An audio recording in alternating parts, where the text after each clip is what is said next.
कबीरदास ने कहा कि कबीरा गर्व न कीजिए, कबीरा गर्व न कीजिए, ऊंचा देख आवास, आज काल भूई लौटना जामी घास। तो ये किला जो है खंडहर हो गया है और यहाँ घास जम गई है। ये समय का परिवर्तन है।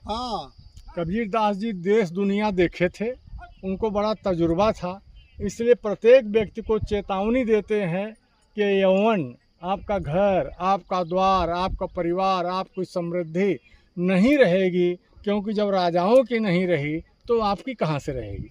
इसलिए हम सभी को चेतने की आवश्यकता है, कबीरदास जी को समझने की आवश्यकता है। जो कबीर साहब को समझ लेगा वो अहंकार से बाहर हो जाएगा। ऊंचा देश आवास को सोचेगा मिट्टी है, लेकिन हम लोगों को संतोष नहीं होता है। सोचते हमारा घर है, हमारा ये है, वो है, धन है, दौलत है। कुछ नहीं साहब, ये राजा का किला है, देख लीजिए।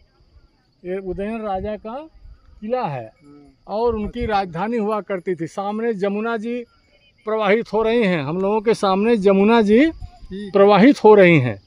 जमुना जी इसकी गवाह हैं कि मैं तो तब से हूँ और अभी तक हूँ, लेकिन आदमी नहीं है साहब। इसलिए आदमी को कभी भी किसी भी अपनी संपत्ति पर, उपलब्धि पर भूल के भी, सपने में भी गर्व नहीं करना चाहिए।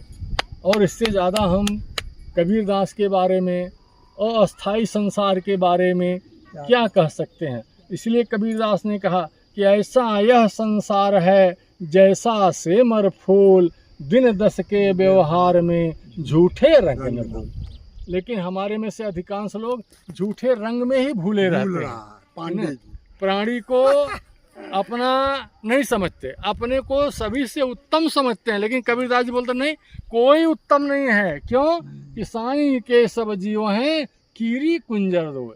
चाहे चींटी हो, चाहे हाथी हो, सभी साईं के, ईश्वर के जीव हैं। इसलिए हमें सभी जीवों पर ममता दिखाना है, सबके साथ समता दिखाना है, अपने जैसा समझना है, तभी मनुष्य का उद्धार हो पाएगा, नहीं तो उद्धार होना संभव नहीं है। बहुत बढ़िया, बहुत बढ़िया।